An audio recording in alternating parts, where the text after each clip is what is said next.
This is Historic Blah, where the past comes alive in minutes. Before we dive in, hit like, subscribe, and comment your city. I want to see where our history lovers are watching from.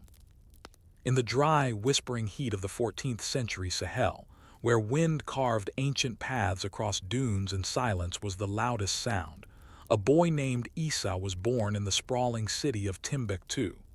To you, a city of legend. To him, it was home. It was not the center of the world, yet not the shining hub of wealth and scholarship it would become under Mansa Musa, but it was already breathing. Camels came and went. Merchants folded fabrics and filled scrolls with numbers. The scent of papyrus ink, sweating dates, and oiled brass tools lingered in the markets.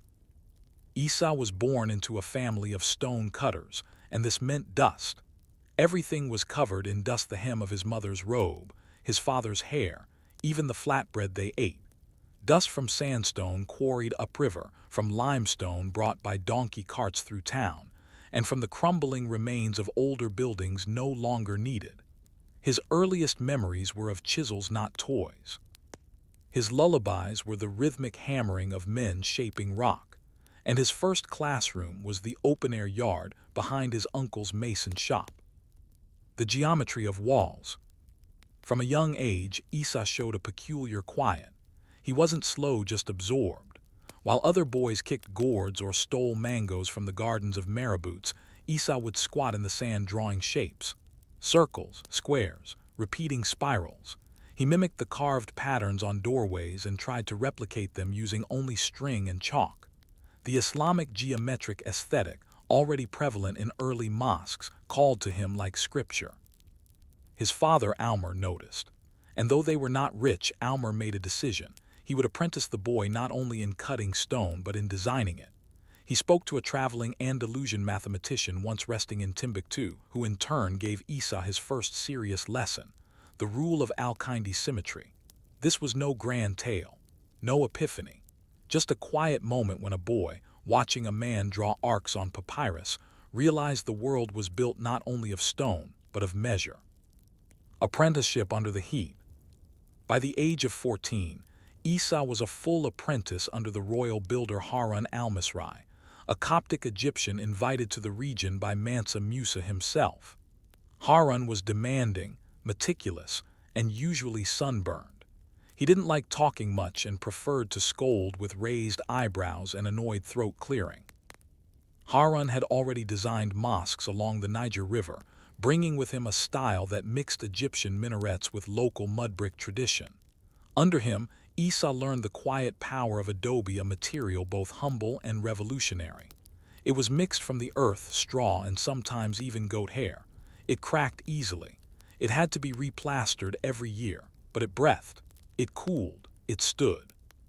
He learned that a wall must lean slightly inward, that arches weren't merely decorative, and that shadows were part of the structure. He learned that columns must be measured not just in height, but in how they made people feel safe, held, watched over.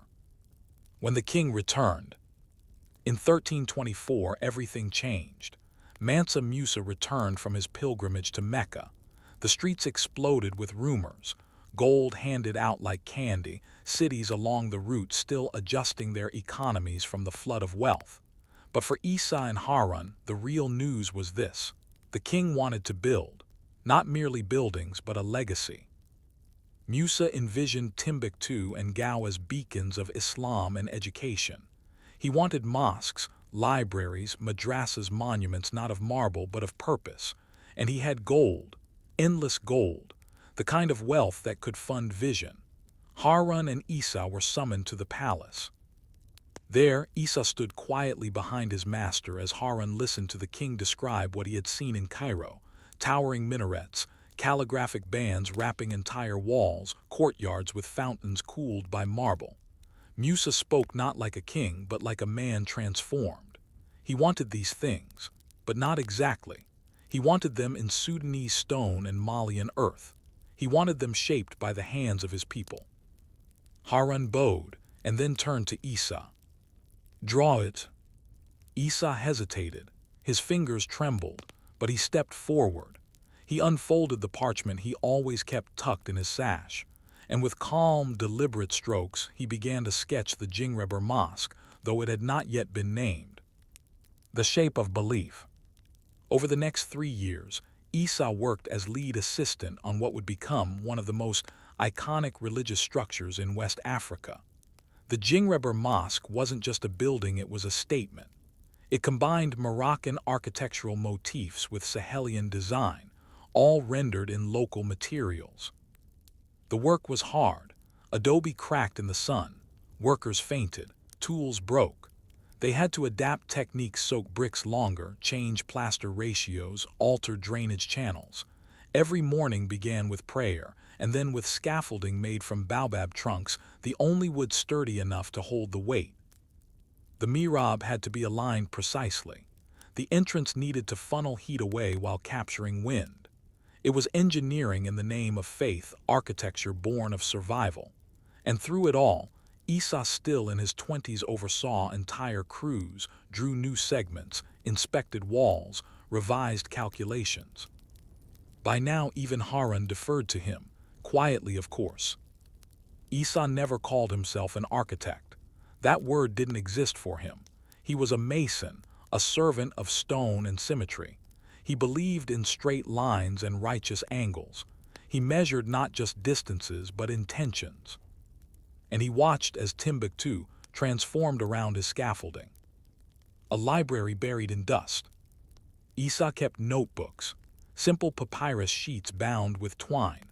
They weren't elaborate treatises, just lists, sketches, numbers. Sometimes he wrote down things he heard from scholars, when the stars were right for certain digging, what verses to recite before placing a cornerstone, how long a wall might stand if built during the dry season. One entry reads simply, "Never trust the north wind, it eats the dome." These notebooks would later be found, centuries later, in a sealed clay pot beneath the floorboards of a forgotten outbuilding behind the mosque. Most were unreadable, but some revealed the mind of a man consumed by function, faith, and form. And yet there are no grand monuments in his name. His story, like his work, is layered beneath those he built for. We walk past him, step on his stonework, forget his fingerprints. But Isa's legacy is one that has stood for over 700 years, quietly, patiently, without collapse. And still, one must wonder, what did Isa think when the mosque was finally completed? Did he rest, or did he simply begin again? When the Jingreber Mosque opened for prayer in 1327, Isa stood beneath the grand arch of its entrance, half hidden in the crowd. It was not his name carved into stone, there was no stone carving. That was not the way of his culture or his time. The focus was on God, not the mason. And yet, as the adhan echoed from the clay minaret, it carried with it the breath of Isa's countless nights spent calculating and sketching by candlelight. Still in his late 20s, Isa had already achieved what most men never would. And now came a strange silence. His life's dream had been realized and no one quite knew what to do with him. Not the scholars who saw him as a builder. Not the nobles who still assumed a foreigner had drawn the plans. Not even Mansa Musa, who had by now turned his attention to founding the great Sankore University and sending gold to distant lands. The next commission. But kings remember quiet talent. In 1331, Isa was summoned again. This time not to Timbuktu, but to the royal city of Gao, far to the east along the Niger River. There, Musa wanted another mosque. Not one built from adobe, but from a kind of black volcanic stone found only near the bend of the river. Musa believed the stone to be sacred, indestructible, weatherproof, a gift from the earth. Isa packed little. A few tools, his notebooks, and a tightly wrapped bundle of papyrus plans he would never use again. He traveled by riverboat, along the Niger's soft turns, passing fishermen's villages, date plantations, and crocodile-haunted shallows. He spent his nights staring at the moonlight rippling across the water's surface, mentally calculating dome weights and arch tolerances for a stone he hadn't yet touched. In Gao, he found what he had not expected: resistance. Builders without a city. Gao was not Timbuktu. The people there, though devout, did not see the need for the grand, foreign designs Musa envisioned. They had built their own simple mosques from reed and mud for centuries. To them, Isa was an outsider, a man with strange tools and stranger ideas. And so Isa did something remarkable. He waited. For 6 months he did not build. He visited local craftsmen. He helped a blacksmith rebuild his forge. He spent time at river docks, listening to the rhythms of stonecutters and boat builders. He observed how the wind moved through their homes, how children played in the shadows, how elders sat facing the sun. Only then did he begin sketching, but his sketches this time looked different. The arches were shallower, the corridors narrower. The materials were mixed stone at the base, mud brick above. He incorporated ventilation shafts used in riverside dwellings. The dome was omitted entirely, replaced with a sloped roof designed to channel rain into an underground cistern. And instead of a large courtyard, he left room for small adjoining spaces, reading rooms, prayer alcoves, and storage chambers that could be expanded as needed. Stone that wouldn't break. The volcanic stone of Gao was difficult to cut. It dulled blades. It cracked when dry and crumbled when wet. Traditional chiseling didn't work. Isa redesigned his entire wall pattern to use irregular stone sizes, packed with mortar mixed with egg yolk, a technique he learned from an old Moroccan traveler he met once in passing. Each stone had to be chosen for its shape and laid by hand, no shortcuts, no uniformity. Workers called it the wall of broken teeth. But it held. It held through storms, earthquakes, and revolts. To the people of Gao, Isa was no longer a stranger. He became known simply as Al-Muhandis, the engineer. Not a title, but a quiet acknowledgement of what he had brought. Buildings that breathed with the land, not against it. Letters from the library. During this period, Isa began writing more frequently. Some letters survive today, not many, but enough. In one, addressed to a friend back in Timbuktu, he writes, "Stone has no language, but it listens. It waits for instruction, yes, but also for respect. I have learned that walls prefer humility." In another, "A dome is a mirror. When you speak beneath it, your words are flung upward and return changed. Do we deserve that reflection? I do not always know." Isa's writings were not philosophical in the traditional sense. He didn't theorize grand truths. Instead, he noted mundane details. When the river's fog was thickest, what time the cicadas stopped singing, how lime mortar changed color when mixed with goat fat instead of water. But these were not trivial. They were survival. They were architecture by nature. And they remind you that civilizations are built not by kings, but by observation, repetition, and dust. A visit from the king. In 1335, Mansa Musa arrived in Gao to inspect the work. By now, Musa was older, more introspective. His wealth had made Mali famous, but he had also seen its burdens: jealousy from other kingdoms, inflation in Cairo, rising tensions among nobles. He stood before Isa's nearly complete mosque and frowned. "No dome." Isa bowed. "Not needed, my king."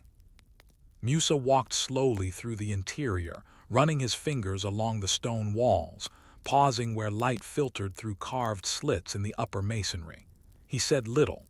At the end of his tour, he turned to Isa and said only, "You built this with your ears." That was the last time Isa ever saw Mansa Musa. The king would die the next year. A legacy not his own. After the king's death, Isa returned briefly to Timbuktu. The city had changed. New scholars had arrived. The mosques were well maintained, but their new additions were crude. Roofs sagged, courtyards flooded. No one asked him to fix them. He did not protest. He walked quietly among the alleys, noting the faults, whispering corrections to himself, and then disappearing once again, this time to Walata, a smaller desert town far from royal projects or merchant roads. There he built one final structure, a simple prayer hall with no minaret. It was round, built from compacted sand reinforced with the bones of date palms and sealed with oil. It is now gone, collapsed before the 17th century. But a traveler's account survives. It reads, "There is a place here that cools the bones. It is small and round, and one must crouch to enter. But when the wind blows, it does not speak. It only rests." And so you are left with a man who shaped a kingdom, but could not shape his memory. Did Isa care that history forgot his name, so long as his buildings remained standing? Isa lived into old age. That alone was a quiet triumph, considering the time, the climate, and the burden of a lifetime bent over stone, mud, and sun-scorched scaffolding. By his 60s, his back had curved like the arches he once sketched. His hands, once steady enough to draw a perfect arc with a single flick of chalk, were now calloused beyond recognition. He had no official titles, no land of his own, no descendants as far as the records show. What he did have, what remained, were walls, roofs, shaded interiors where people whispered prayers, places where water trickled and breath cooled, structures not known by his name but known simply because they worked. They lasted. Retirement in silence. He returned to Timbuktu once again in his final decade, settling into a modest clay brick room near the outer edge of the city close to where caravans entered from the Sahara. It was quiet there, just beyond the marketplace, but still close enough to hear the echo of sandals on the stone every morning. He didn't build anymore, but people still came. They didn't ask for mosques or monuments. They asked small things: how to angle a window so it caught wind, how to build a wall that would not crack with the first seasonal rain, how deep a foundation needed to be for a bakery. Isa answered, not with blueprints but with his finger in the sand. Sometimes he would sit outside with children and draw patterns in the dust, hexagons, repeating squares, overlapping stars. These were not designs for buildings but meditations, ways to pass the time. When asked what they meant, he would shrug. He wasn't hiding meaning. He simply believed the meaning was already there, waiting to be noticed. The unraveling empire. By 1350, the Mali Empire had begun to stretch too far. The gold was still flowing, but the king's death had left a fragile vacuum. New leaders emerged, some with vision, others with appetite. Trade routes shifted. Nobles argued. Scholars brought their books, but also their rivalries. Timbuktu itself was growing denser, and the buildings Isa had once helped design were being modified without care. Some of the original buttresses of Jingribur were altered. A new roof angle was added without accounting for seasonal runoff. Over time, these changes strained the structure, and small cracks began to appear. Isa noticed, of course he noticed. But he said nothing. He had learned that buildings must breathe not only to survive the seasons, but also to survive their users. His role had never been to control, only to guide. The structure must teach on its own. Still, one afternoon he visited the mosque with a small satchel of tools. He waited until the caretakers were asleep in the shade and then climbed to the upper roof where a drainage spout had clogged with plaster.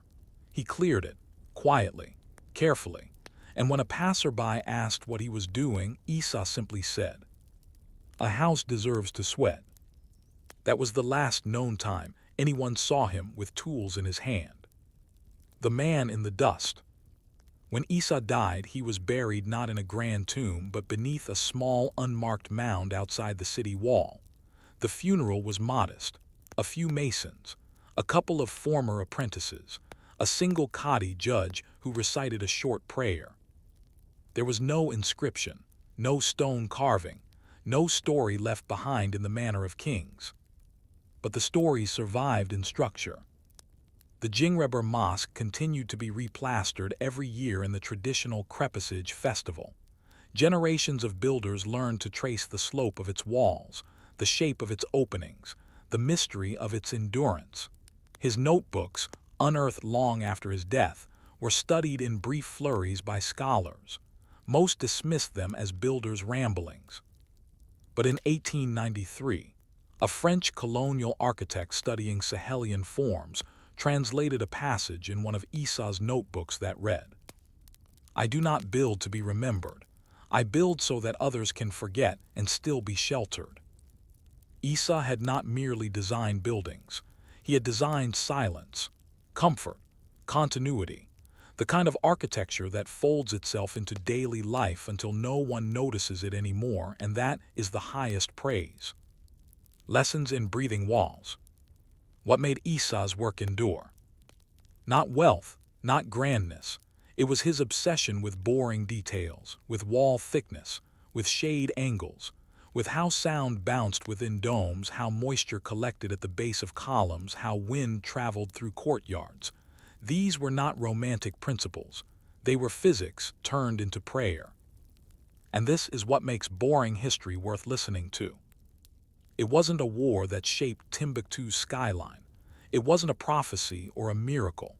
It was a man making calculations at twilight, checking the dryness of sand with his fingers, drawing another line and redrawing it again. It was a man who knew the world through angles and temperatures, not slogans. So today, when you look at photos of the Jingreber Mosque, or stand in its shade if you're lucky enough to visit, you're not witnessing a marvel of Islamic civilization in the abstract. You're witnessing a building that still, 700 years later, does exactly what it was built to do. It stands, it cools, it holds. Like Esau. And in the end, maybe that's enough. To shape something that outlives you not through glory, but through use. If you traveled through the Balkan Peninsula in the 13th century, you would see monasteries tucked into hills like sleeping animals, stone backs against rock outcrops, wooden roofs half lost beneath pine trees. They didn't announce themselves with grandeur.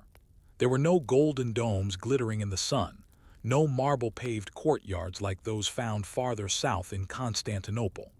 Instead, they grew from the landscape, not placed upon it, but carved from it. This story is not about the kings who ordered the monasteries built. It is about the stone workers, the icon painters, and the silent monks who spent decades turning steep, remote hillsides into places of prayer, record-keeping, and quiet resilience. This is the boring history of how faith was made into form, one brick, one breath, one bucket of lime at a time. Why build here? The terrain of the medieval Balkans was unforgiving, slopes too steep for cities, winters too harsh for farming year-round. But that very remoteness made the region attractive for religious communities, particularly Orthodox monastics looking to separate themselves from worldly noise. After the Great Schism of 1054, the Eastern Church found its spiritual life taking on a quiet fortitude. By the 1200s, monasticism in the Balkans, especially in areas like Serbia, Bulgaria, and Macedonia, was thriving. And yet, unlike the towering Gothic cathedrals of Western Europe, the monasteries here were intimate, unadorned, and practical. They had to be. Builders couldn't rely on imported marble. They used fieldstone gathered from riverbeds. Bricks were made by hand, sun-dried and laid with lime mortar that had to be slaked for months to avoid crumbling later. Wood was sourced from nearby forests, but only after fasting and blessing, as the cutting of trees was seen as a sacred task. Everything took time. Sometimes years passed before even the outer walls were completed. The life of a mason.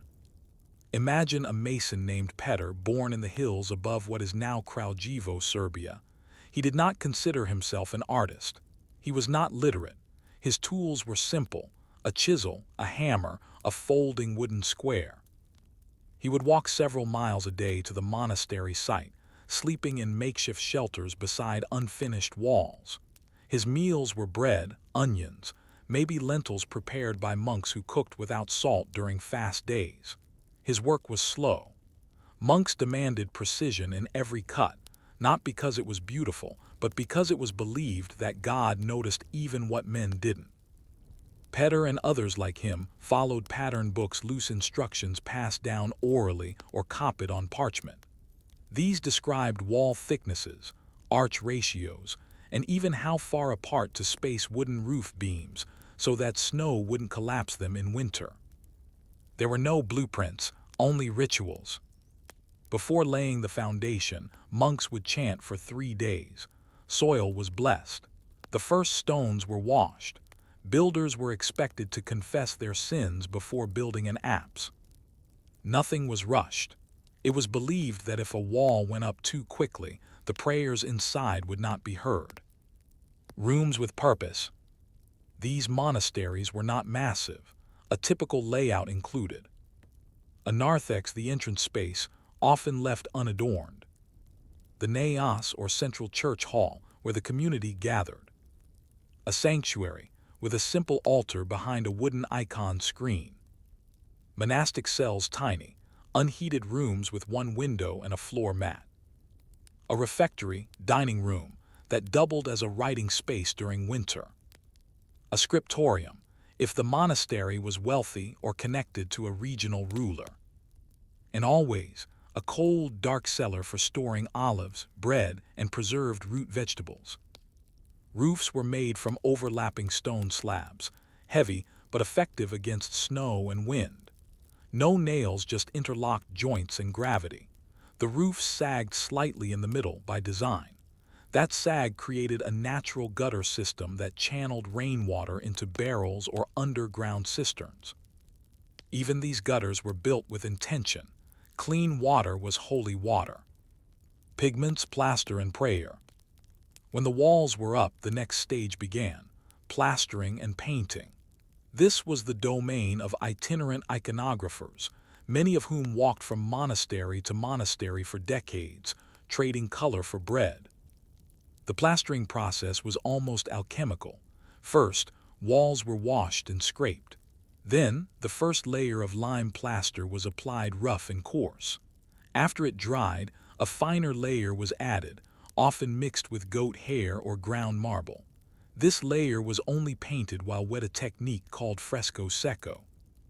Time was of the essence.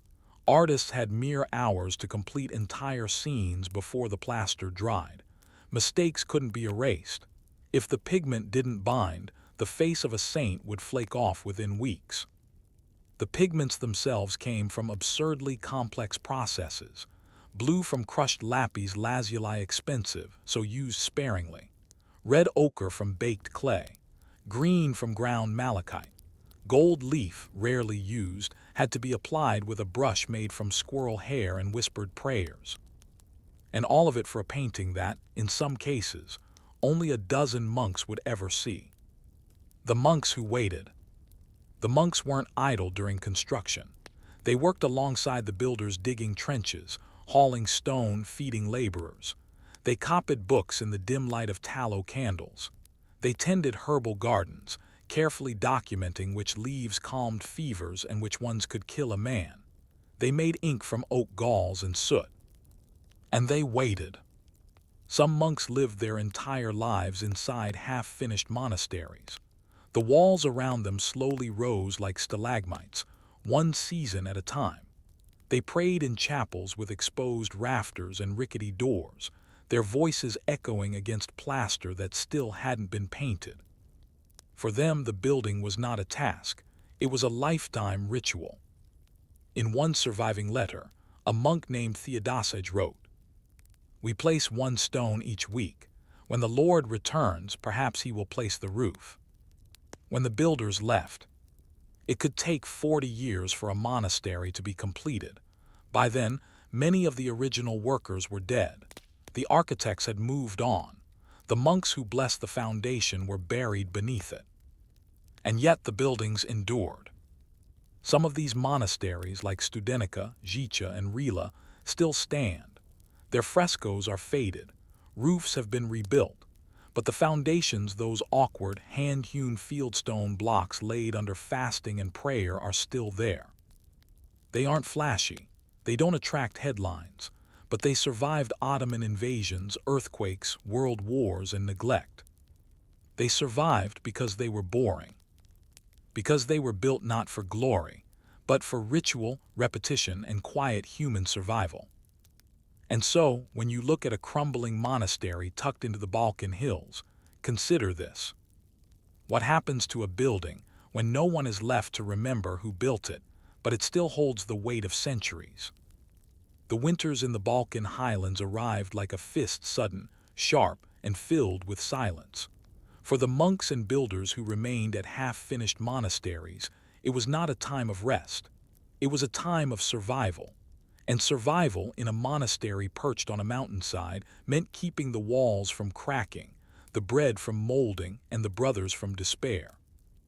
This is the story of how, long before central heating or concrete mixers, human ingenuity, devotion, and patience allowed humble buildings to endure ice, war, and time itself. The cold work of waiting. Construction during winter slowed, but it did not stop. Monks adapted. Mortar had to be mixed differently in freezing weather. Instead of cold water, they used water warmed near the hearth, sometimes infused with animal fat or ashes to create a stickier, more pliable lime. Lime kilns were carefully monitored to avoid overburning, which would make the mortar brittle. Builders often insulated fresh plaster with layers of straw or woolen cloth, temporarily pinned to walls with wooden pegs to shield it from cold wind. The south-facing walls received attention first where sunlight lasted longer, and the north-facing ones were left until late spring. Winter meant working with what you had on hand. That meant old bricks were scavenged from Roman ruins. Sand from frozen riverbanks was thawed by the fire. Tools were stored in pits underground to prevent metal brittleness. No one expected speed, only endurance. Fire without flame. Inside the walls, the monks fought the cold in a quieter way. They burned no large fires, wood was scarce. Instead, they relied on hypocaust-style systems, primitive but effective. Beneath the refectory or scriptorium, stones were laid over shallow trenches. During the day, small fires were kindled in one end of the trench, heating the stones above, which slowly radiated warmth into the rooms. The warmth was modest, just enough to prevent ink from freezing or bread from going hard. But to the monks, this hidden fire was a blessing, and they treated it as such. Only senior brothers were allowed to tend it, and only with prayer. Some monasteries used clay amphorae filled with hot coals, covered with ash, and placed inside ceramic-lined alcoves. The coals would smolder slowly through the night, giving off steady warmth without light or smoke. It was not comfort, it was survival. A stone that breathes. By now, the builders had learned which materials breathed better. Walls were thick, sometimes up to 3 feet deep, and layered. An outer layer of irregular stone, a middle layer of rubble mixed with mortar, and an inner surface often finished with smooth lime plaster. Windows were few and narrow, not for defense but for warmth, and in the cracks between stones, bundles of dried moss or wool were pressed tightly to prevent drafts. They even angled their masonry with slight inward tilts, ensuring snow and rain rolled away from the building base. The roofs sloped more steeply than was common in the plains, and wooden eaves extended far beyond the walls to prevent water damage. One forgotten builder's note, scrawled in the margins of a ledger from the Treskavik monastery, reads, "If you place the stone in winter, you must speak to it first. It may not want to move again." Iconographers in the cold. Painting continued in winter, but it changed. Colors were mixed thinner, as thicker pigment would freeze too quickly on damp walls. Artists wore gloves with open fingertips, and often wrapped their brushes in wool to avoid direct skin contact with frozen handles. Mistakes became more common. Hands shook. Plaster dried unevenly. In some churches, you can still find saints whose faces look oddly warped, eyes uneven, fingers elongated, halos off-center. These are not stylistic choices. They are the work of men painting by lantern light, shivering in cloisters open to wind. But monks accepted this imperfection. They believed divine truth was not in the precision, but in the act of devotion itself. To paint was to pray. And so, each crooked finger and misaligned halo became part of the monastery's breath, its character. its humanity. The monastery as machine. Though they prayed all day, monks were also engineers. They managed systems: water, waste, smoke, food, tools, manuscripts. Their libraries were never just rooms of scrolls, they were environments designed for longevity. For instance, books were stored on tilted wooden shelves, never flat to prevent warping.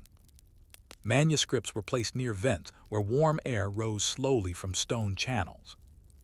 Doors were covered with heavy woolen curtains, both to block drafts and to absorb humidity.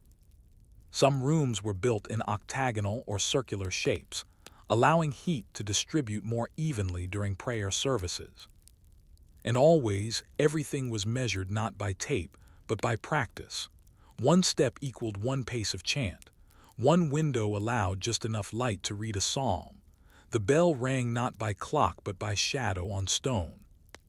The monastery, then, was not just a shelter. It was a self-sustaining system of patience. War in the woods. These years were not peaceful. The Balkan states, Serbia, Bulgaria, Byzantium, were constantly at war, shifting alliances and claiming territory. And yet, the monasteries remained largely untouched. Why? Because they were seen as neutral ground, but also because their architecture gave nothing away. A monastery might appear as little more than a farmhouse from the outside. No gold spires, no guarded entrances, only stone, smoke, and prayer. One story from the 14th century tells of a raiding band that approached a hillside monastery in Macedonia. Seeing no riches and hearing only chanting, they passed it by. Inside, monks continued copying texts. No confrontation, just silence. A legacy not built in a day. The winter routines became rituals: the drying of ink, the stacking of firewood, the slow mixing of lime. These tasks weren't described in records not because they were unimportant but because they were assumed. They were part of monastic life. They required no recognition. No one claimed credit. And that's why we forget them now. But their results are with us still, in the walls that haven't cracked, in the saints whose faces, though faded, still look outward from curved apses in forgotten chapels. These are buildings that learn to breathe the same air as their builders, slowly, reverently, quietly. So now consider: is the beauty of these monasteries in their design, or in the fact that they were designed to be invisible? By the dawn of the 15th century, the monasteries of the Balkans had settled into their landscapes like old bones, part of the hills, part of the forests, part of the very rhythm of time. Their stones had been tested by snow, their roofs by wind, their halls by silence. And yet their greatest test was not the weather. It was memory. Because while walls can stand for centuries, they still depend on people to remember why they matter. The fire that was seen. One morning in the year 1430, a quiet puff of smoke rose from behind the walls of a small monastery near the Moracha River. It wasn't war. It wasn't destruction. It was the library hearth, lit for the first time in months. The monk assigned to fire duty that week had grown old, and with age came forgetfulness. He added too much wood. The smoke blackened a corner of the scriptorium. No flames spread. No lives were lost. And yet dozens of manuscripts were scorched, some warped beyond reading, others blackened at the edges. That monk's name was recorded only once, in the margin of a surviving psalm. Let Brother M. Layden's weakness be his lesson, not his shame. This was how monasteries viewed failure, not as catastrophe, but as a moment to learn and continue. Ottoman shadows. In the second half of the 15th century, the Ottoman Empire expanded into the Balkans. With it came new roads, new tax systems, and a new religious order. Many monasteries were closed, taxed, or turned into Islamic text lodges for Sufi dervishes. But just as many were ignored, lost in the folds of mountains where soldiers had no interest in climbing. Some monks left, others remained, disguised as shepherds or woodcutters. The monasteries became quieter if such a thing was possible. Yet remarkably, some continued to function secretly. Frescoes were covered in white lime, crosses were removed from doors, hymns were whispered instead of sung. One record describes monks chanting like bees, buzzing low and rhythmic to avoid attracting attention from passers-by. In these years, the architecture was unchanged. The walls stood, the arches held, the systems endured. They had been built not to resist conquest, but to outlast it.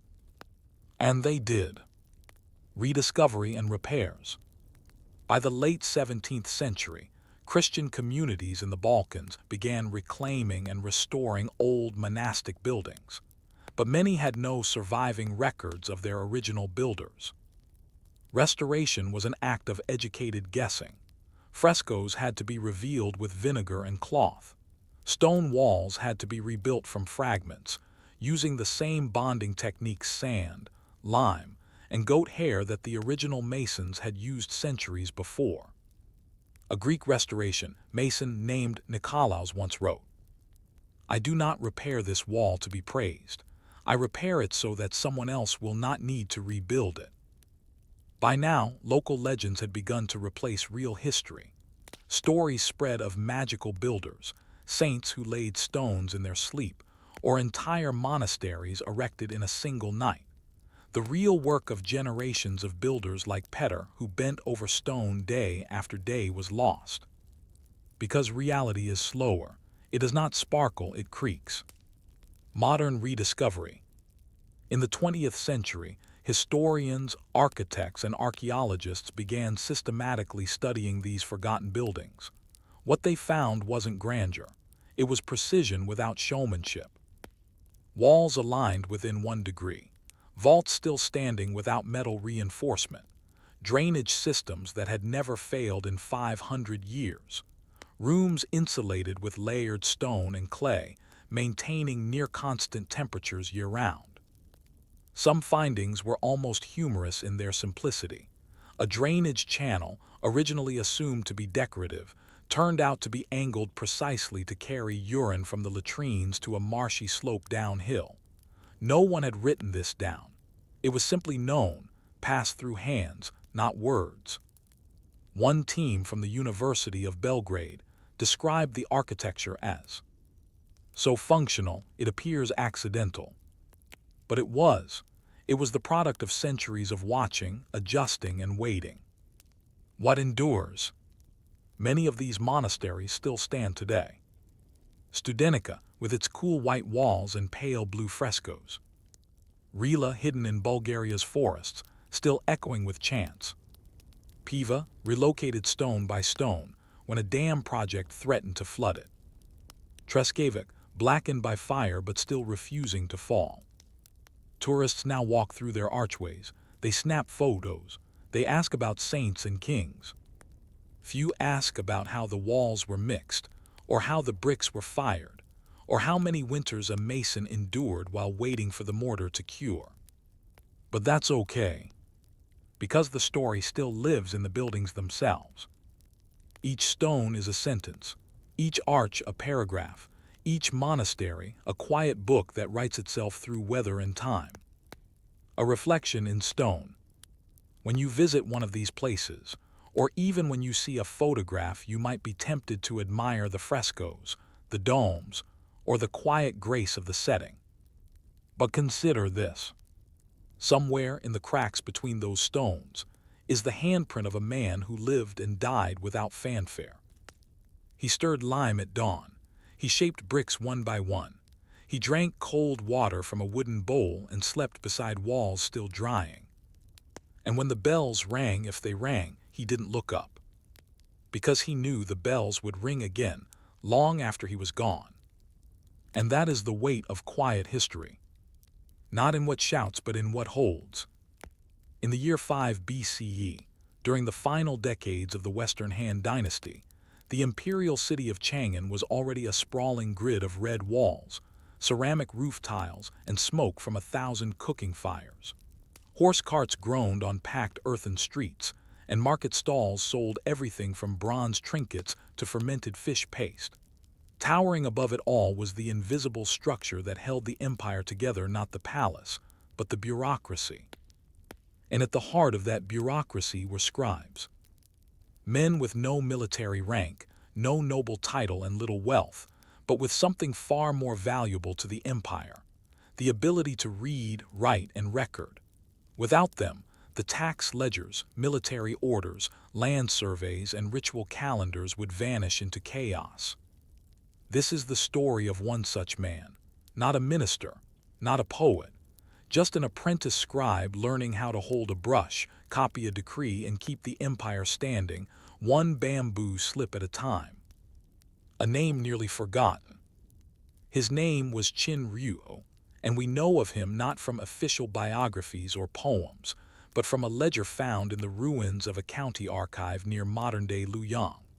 On the back of a bamboo slip, someone, perhaps Ryu himself, had written, "Copied by Qin Ryu, assistant to the record keeper. Winter, 9th month of the Zhengwu year." That's it. One sentence. But from it, a life can be carefully, patiently reassembled. Because Ryu's job, like the lives of thousands of other scribes across the Han world, followed a well-worn pattern of instruction, repetition, and quiet survival. Born into ink. Qin Ryu was born into a minor family of clerks. His father copied marriage contracts and tax receipts for a county magistrate. From age 6, Ryu was trained to recognize radicals and phonetics in the evolving clerical script, a style that turned brushstrokes into something rigid, formal, and standard. Unlike the ornamental seal script of earlier centuries, clerical script was made for speed. It was the handwriting of bureaucracy. Each character had to be not just correct, but uniform. A misstroke could cost a farmer his land or misallocate grain stores. Accuracy wasn't decorative, it was life and death. Ryu's earliest lessons were not in poetry, but in accounting. How to record grain rations using tally marks. How to format punishments according to imperial legal code. How to space characters so the string that bound the bamboo slips wouldn't obscure a stroke. Bamboo and bone. Before paper was widespread, scribes like Ryu worked on bamboo slips, strung together with cord. A single document might require dozens of slips, each sanded smooth with pumice and cut to standard length. The brush made from animal hair was stiff, and ink came from grinding soot with water and glue. Ryu would spend his days hunched over a writing table, copying documents stroke by stroke, guided by a master scribe who barked corrections with the tap of a rod. Mistakes were not erased, they were scraped off, sometimes ruining the slip entirely. A ruined document meant an entire transaction had to be re-entered. Ryu learned early the cost of distraction.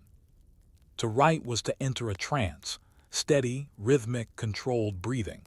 The characters flowed not from emotion but from procedure. The archive as machine. The county archive where Ryu worked was not grand. It was a simple building with walls of tamped earth and a roof that leaked during monsoons. But inside were shelves upon shelves of tax records, organized by household and region. Legal rulings, stamped with magistrate seals. Astrological tables, used to determine auspicious dates for crop planting.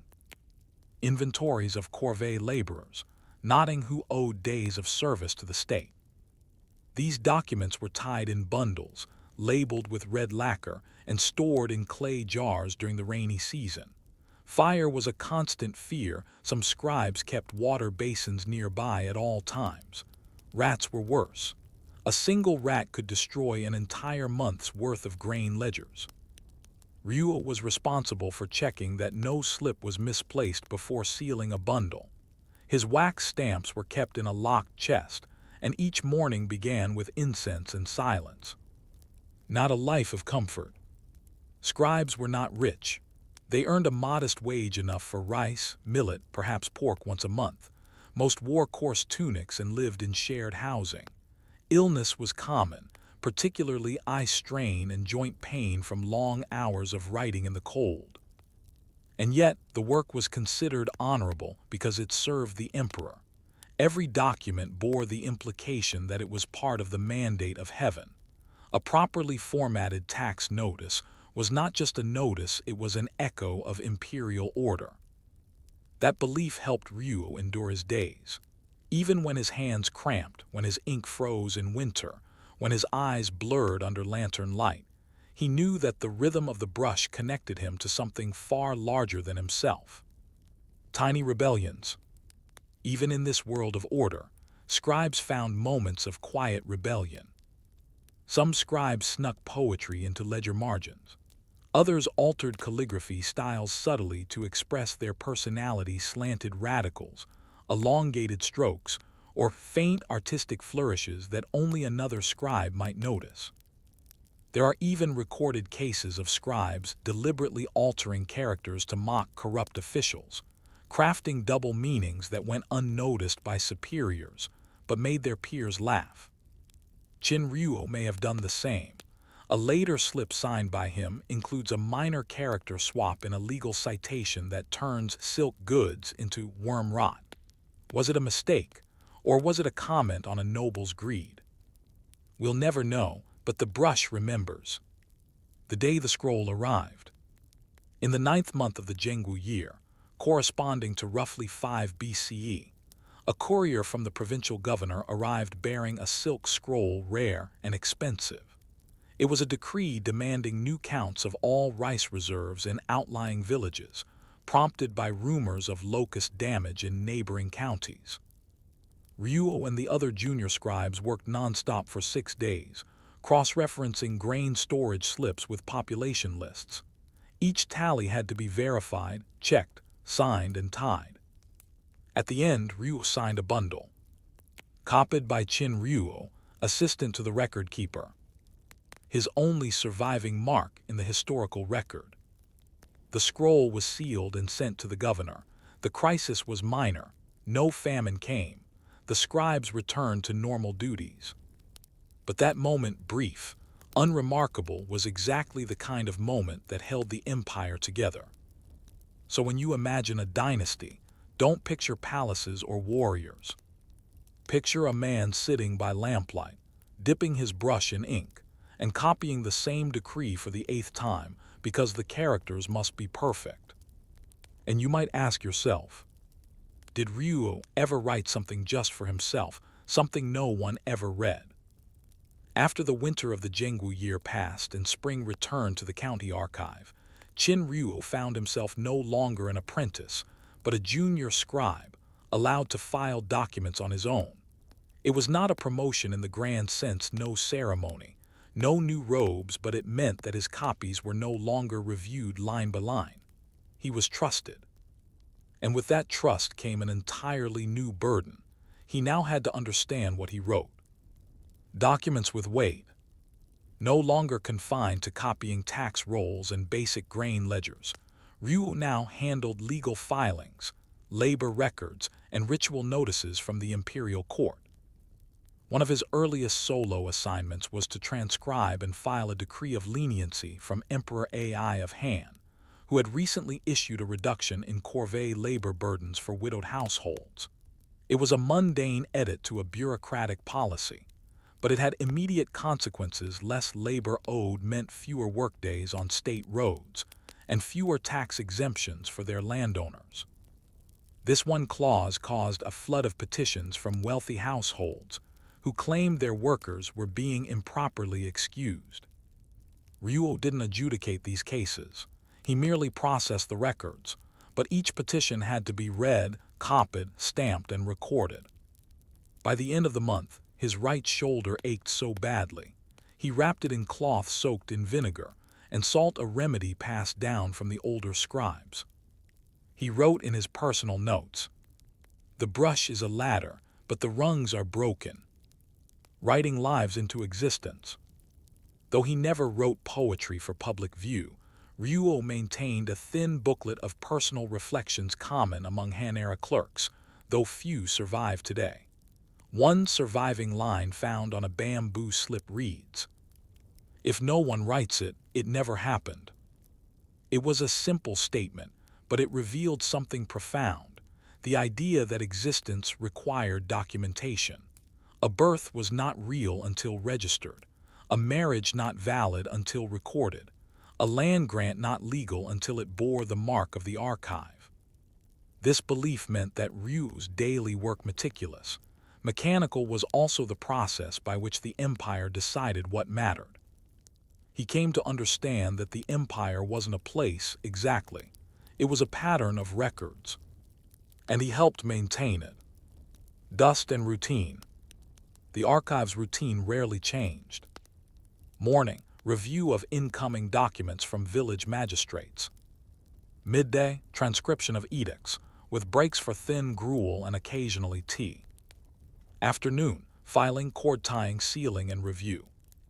Evening, maintenance of inkstones, drying bamboo slips, and sweeping the floor to keep rats at bay. Dust accumulated constantly. The clay walls cracked in the dry season. The ink dried too quickly in summer and too slowly in winter. One careless elbow could smudge an entire decree. Even illness could not excuse delay. A delayed land survey could mean disputed boundaries, which meant court cases, which meant more copying.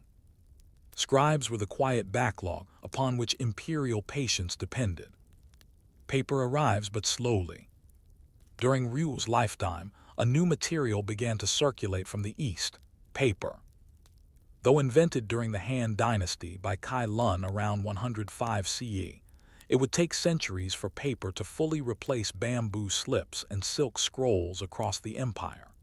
In Ryu's county, rumors of the new writing surface came through traveling officials who had seen it in larger cities. Ryu likely saw only a few sheets in his lifetime. Paper was still fragile and considered unreliable for legal filings. It tore easily, attracted insects, and wasn't compatible with the tied bundle filing method still used in smaller archives. Still, he tried it. He noted: soft under brush, too soft, the ink spreads like rain on stone. He returned to bamboo. It was slower, heavier, but it was what he trusted. Scribe's disease. By his early 30s, Ryu began to suffer from what we now might call occupational ailments. Sore joints from repetitive brushwork. Swollen fingers from winter writing. Poor eyesight, made worse by lamp smoke and squinting at crowded characters. There was no cure. The older scribes taught him to rotate tasks: copying in the morning, filing in the afternoon. They urged him to bathe his eyes in cold water and to rest 1 day per 10 if he could afford it. One clerk, nearing retirement, told him, "The brush gives knowledge but takes the hand." Still, Ryu continued, because what else was there? A census of silence. In the year of Zinmao 9 CE, the usurper Wang Mang seized the throne, ending the Western Han and initiating a brief but turbulent Zin dynasty. The county archives received immediate orders: conduct a full census, record land ownership and family members, reformat every ledger to conform to new imperial codes. It was chaos. For months, Ryu worked 16 hours a day. One night, a bamboo slip he had written cracked clean through from hurried binding. He rewrote it, trembling by lamplight. And though the records were filed, the emperor's reforms failed. Within a decade, rebellion swept the empire and many archives were destroyed. But Ryu's bundles survived. Buried beneath collapsed rafters, sheltered from rain by the dense roof clay, they endured. And centuries later, in a forgotten pit, archaeologists would find them, bundles of bamboo bound with silk cord. Among them, copied by Qin Ryu, Year of Zenmao. The Empire Beneath the Brush. Ryu never traveled far from his village. He never married, or if he did, the record is lost. He never met an emperor, but through his ink and bamboo slips, he touched every part of the state. He documented harvests, tracked population shifts, and recorded legal changes that echoed across the land. And then he disappeared, quietly, as so many scribes did. So when you think of empires, don't picture banners and war horses. Picture a man copying numbers by oil lamp, his hand cramped, his eyes raw, but his work flawless. Because that's what keeps an empire from falling. But now consider, if his scrolls had burned, would Ryu himself have ever existed at all? By the middle of his life, Qin Ryu had become something very few scribes ever did, invisible by design. His handwriting could be recognized by fellow clerks, not because it was elegant, but because it was precise, consistent, quiet, and forgettable in the way only perfect record-keeping could be. He no longer questioned the rhythm of work. He simply did it, and through that, he became not an observer of empire but part of its memory. Ryu's life did not shift when dynasties changed, when wars broke out far away, or when governors came and went. His world was a desk, a brush, and a list. And through it, he recorded lives that outlived their own voices. The return of the Han. In 25 CE, after nearly 2 decades of unrest, the Eastern Han dynasty was officially restored under Emperor Guangwu. In the capital cities, the court reorganized ministries, rewrote legal codes, and reopened the national university. In the provinces, the shift was quieter. Ryu, now in his 50s, received notice that old Xin dynasty documents were to be reassessed, not destroyed. The new regime needed continuity. That meant old scribes were suddenly valuable again, not for their political loyalty, but for their ability to read the past. His task was simple: annotate previous ledgers with red ink notations indicating which laws were obsolete, which filings remained valid, and which were to be archived permanently. Red ink was rare. It came from cinnabar, expensive and dangerous to grind. Ryu handled it with caution. It burned the nose and stuck to the skin, but when applied lightly, it stood out on the bamboo like blood. He made careful notes in the margins. Statute void, refer to decree of 28th year. Filed before correction hold. Boundary unverified, resurvey required. And on one slip, name unrecorded, family unknown, land forfeited. He paused on that one. The man's identity had been lost because no one had copied it correctly. A single missed character, and now the land was no longer his. Ryu rewrote the slip. Possibly Fanju verify with village register. He didn't know if anyone would, but he wrote it anyway. The archive after him. Ryu likely died not long after. There are no further mentions of his name, but the county archive endured for several decades more. Then came floods. Then the building collapsed. Then it was forgotten. But in the 20th century, when archaeologists unearthed the ruin, they found hundreds of bamboo slips, bundled by cord, sorted by red ink, stamped with seals that had long since faded. Among them, slips bearing Ryu's hand. His writing told not stories but patterns, population counts, land sizes, names and relationships, weather reports, a record of an eclipse, a list of officials reprimanded for lateness, the price of millet in dry years, the number of oxen borrowed for road work. To a modern reader, it's easy to skim over these, but together they form a picture of how millions of people lived and survived, not through battle or poetry, but through daily compromise, planning, and order. And that is the heart of boring history. Paper and memory. By the 2nd century, paper would fully replace bamboo as the primary writing medium in China. Archives became lighter. Scrolls could be stored in smaller rooms. Script evolved again, faster and more expressive. But something was lost too. Bamboo enforced care. Its weight, its permanence, and its slowness meant that scribes had to mean what they wrote. Every stroke mattered. Ryu lived in the last generation of full-time bamboo scribes. After him, the art faded into memory. Some of his annotations survive. In one he notes, "The tax for this year is less than before. There was frost in the 6th month. The people are hungry but alive." That was his summary. simple, dry, but within it lived the shape of an entire village, its struggle, its resilience, and the cold that touched every household.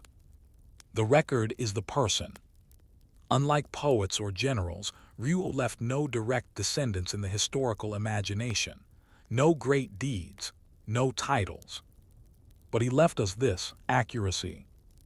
And in that, he offered the only kind of immortality scribes could ask for, that his work outlive his breath. The bamboo he touched is now dust, but the copies survive in photographs, transcriptions, and museum shelves. Modern historians still consult his slips, puzzled by his abbreviations, awed by his consistency. Ryu is no longer forgotten, not completely, because he was the kind of man who wrote the names of others with care, so that even if his name faded, theirs would not. A quiet legacy. In one final note found at the end of a rolled bundle is a short line, separate from the ledger, written in smaller characters than usual. The lamp went out, I finished it anyway. That's all it says. But that's enough, because it tells us everything about the world he lived in and the world he built, stroke by stroke. And so we ask, how much of our history still stands today because someone like Chin Ryu refused to let the ink run dry? Before the towering obelisks, before the gleaming white limestone pyramids, before even the royal temples along the Nile, there were mud bricks. Thousands upon thousands of them. Sun-dried, hand-shaped, and unmarked by time, these humble bricks formed the true skeleton of ancient Egypt. They built homes, granaries, palace walls, servants' quarters, tomb enclosures, fortifications, and storerooms. They were the quiet infrastructure of empire. And they were made not by gods or priests, but by builders, working with clay, water, straw, and patience. This is the story of those workers forgotten not because they were unimportant, but because their work was so essential, it became invisible. A world of dust and Nile water. In the late Middle Kingdom period, around 1800 BCE, Egypt's capital moved north to the Fayum region near the Nile Delta. It was a region rich in silt and water, but also in sun, and that sun was the engine behind every mud brick. Unlike the stone blocks used for temples and royal monuments, mud brick was cheaper, faster, and infinitely more flexible. It could be made anywhere the river flooded, and because it dried in the sun, it required no kiln, no fuel, and no imported material. A small town, Kahun, built to house pyramid workers, was made almost entirely of mud brick. It is here that we find our quiet story. The brickmaker's apprentice. His name is unknown, but let's call him Kepa, a name found often in Middle Kingdom labor rosters. He was not a slave. He was not a noble. He was part of a corvée labor force, conscripted by his village to serve for several months in the Nile's dry season. His job was simple: help make bricks for the king's storehouses. The process was deceptively basic. Dig silt from the riverbanks or irrigation ditches. Mix it with chopped straw, dung, or chaff to help bind it. Add water by bucket, kneaded by foot until it reached the right consistency. Pack the mixture into wooden molds, usually about 40 cm long, 20 cm wide, and 10 cm thick. Smooth the top with a wet reed. Lift the mold and let the brick dry in the sun for several days. Each team of workers could make hundreds of bricks a day. The faster the sun, the faster the work. But if a brick cracked, it was discarded. It would crumble too easily once stacked. Kepa's feet were never clean. His hands developed thick calluses from carrying the drying bricks to the staging ground. His tunic, soaked in mud water, rarely dried. He woke before sunrise to avoid the heat, but the heat always won. Marks of the state. Some bricks were plain, but many bore stamps, hieroglyphic seals indicating they were made for a royal project. A brick stamped with House of the King's Life, or Estate of Pharaoh Senusret, became more than clay, it became a unit of state property. Kepa was not allowed to handle the stamp. That was the job of a supervisor, but he had to line up the bricks just right so the stamp would land cleanly. Sometimes he would sneak a fingerprint into the clay before it dried, likely not out of rebellion, but out of habit. That fingerprint might still exist, buried beneath centuries of silt. Today, archaeologists find thumbprints on these bricks, preserved perfectly by accident, a whisper of the builder that time forgot. Walls, not pyramids. The bricks Kepa made weren't used in tombs or temples. They were used in granaries, animal pens, storage houses, barracks, and town walls. These were the structures that kept daily life functioning. Mud brick walls were typically built on low stone foundations, which kept the moisture from creeping upward. Layers of brick were staggered in a way that increased strength and reduced collapse. Mortar was just more mud. Each few rows were left to dry before continuing. Openings were cut into the walls during the build, not after. In places like Kahun, entire streets of homes were built this way: modest, uniform, low. Each house had a threshold made of stone and floors of packed earth. Ceilings were supported with wooden beams and reed mats, sometimes covered with more mud. In the evening, as the sun set over the Nile, the entire village took on the same dull reddish hue, a palette of dust, sweat, and soft clay. The dry season hustle. The Nile dictated everything. During the flood season, laborers returned home. Their fields were under water, so work shifted to temple construction or brick-making projects far from the floodplain. But during the dry season, the banks hardened, and that was the best time to collect the most silicate-rich silt, perfect for strong bricks. Kepa's crew would work double speed during these weeks. Supervisors called overseers of brickwork barked orders, recorded quotas, and kept an eye out for miscounts. Every man's production was noted on a tablet, checked at day's end. Underproduction meant longer service. Overproduction might earn a break, might. One overseer's journal, found in the ruins of Deir el-Medina, notes: Kepa, son of Teddy, 140 bricks. Wet season begun.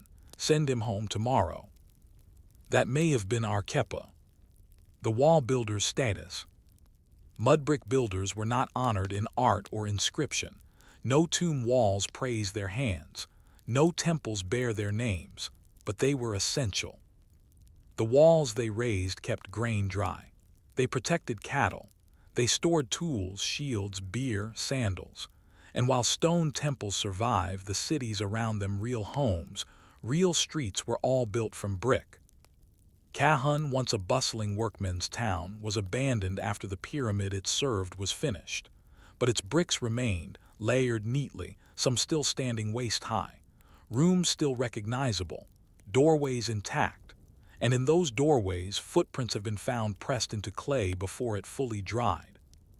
Maybe Kepa. When it rains. Rain rarely fell in Egypt, but when it did, it was destructive. Bricks dissolved, walls collapsed, roofs sagged. But the Egyptians expected this. Brick was never meant to last forever. It was meant to be maintained, replastered, rebuilt, replaced. Kepa's job wasn't to make permanence, it was to make function. And somehow, in that cycle of crumble and rebuild, his anonymous effort became the enduring rhythm of Egypt itself. So when you imagine Egypt, don't look up at stone. Look down at the dust, the footprints, and the bricks that dried in the sun. And ask yourself, if an empire is built on mud brick, does that make it fragile or does that make it wise? By the time Kahun reached its peak, the town pulsed with the quiet hum of purpose. Dust floated in the air. Children ran through narrow alleys. Brick walls absorbed the sun by day and radiated warmth at night. It was not a glamorous place. It was a place built to serve something larger: a pyramid, a pharaoh, a future buried in sand. And at the very center of it all stood the mud brick itself, silent, stacked, and forgotten the moment it dried. But its life was just beginning.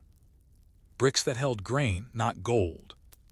While the great stone pyramids captured the imagination of future generations, Cahun's heart beat inside its mud brick granaries.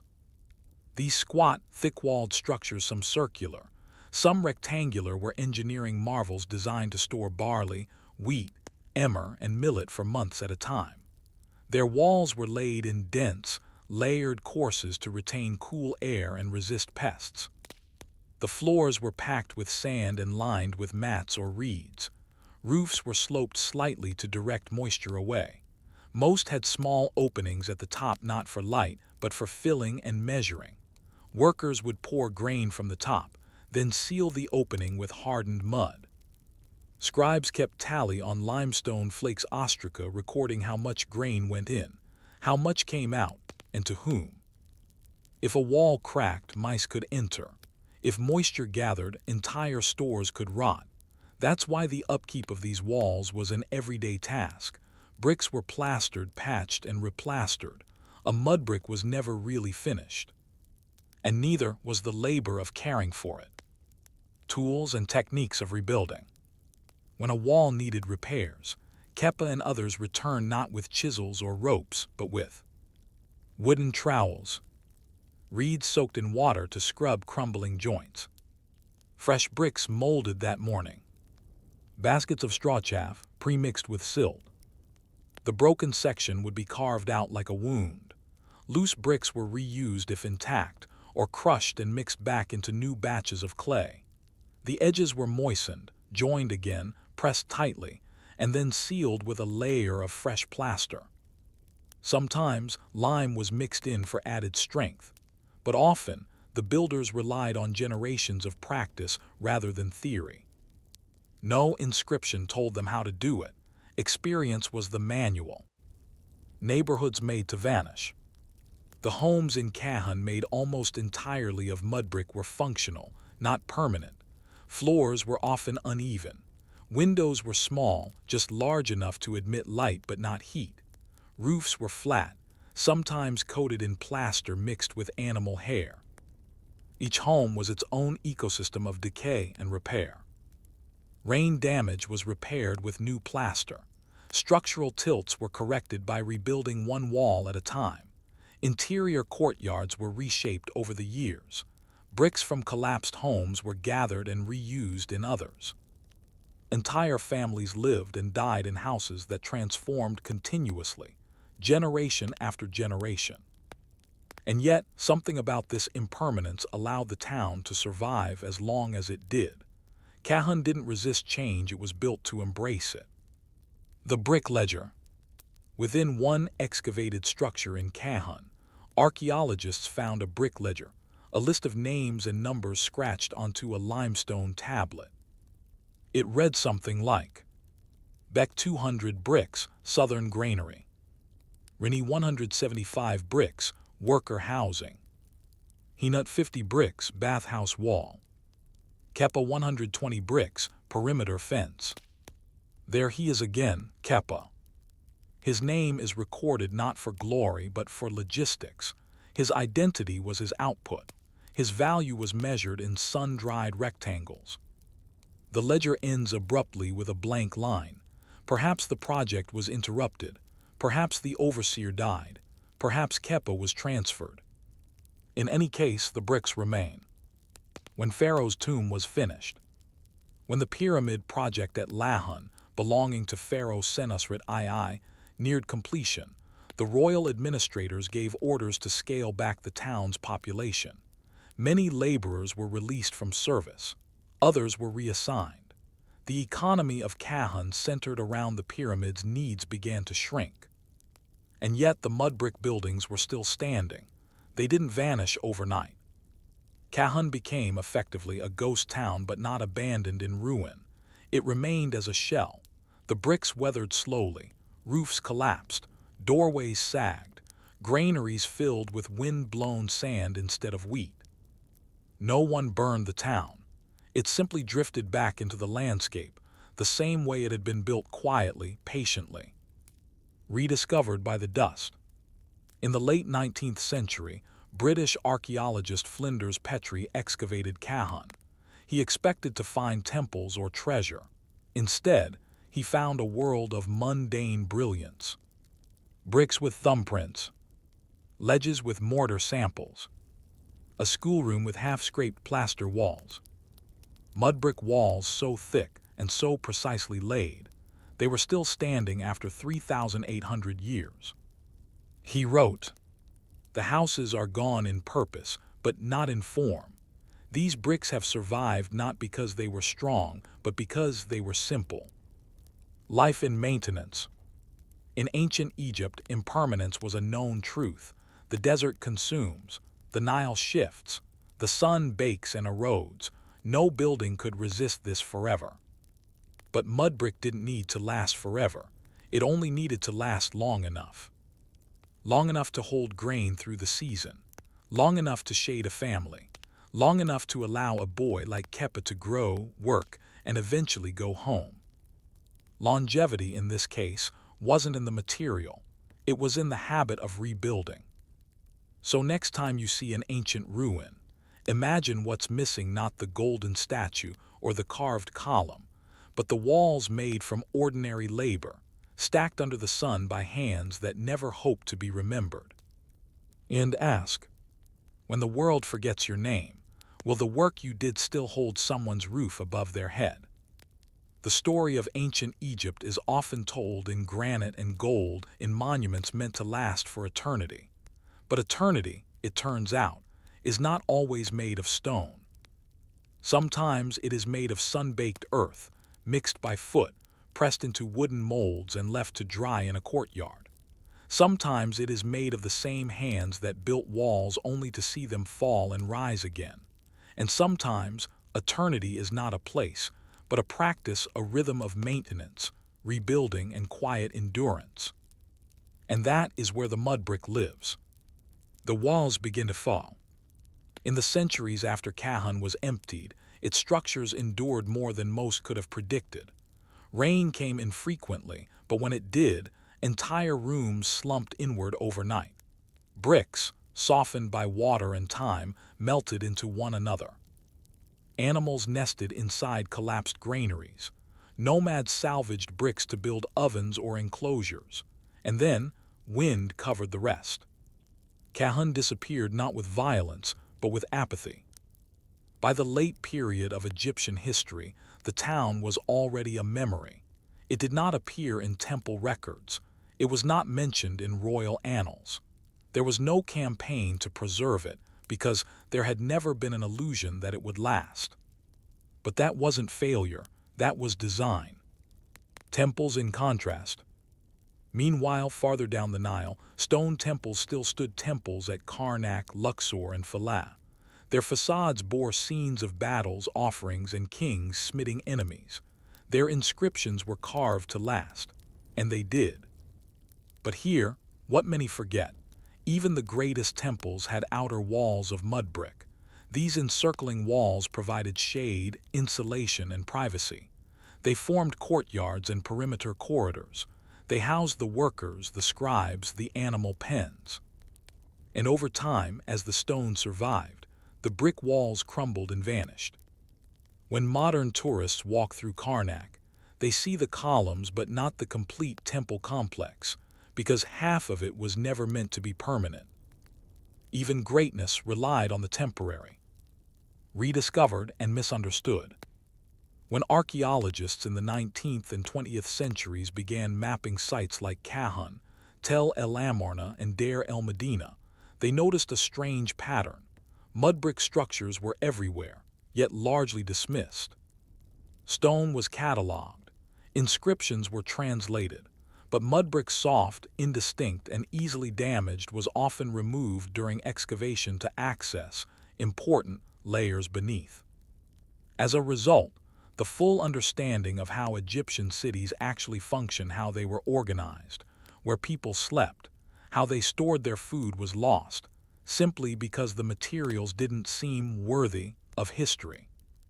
It was only later that a few careful scholars realized the truth.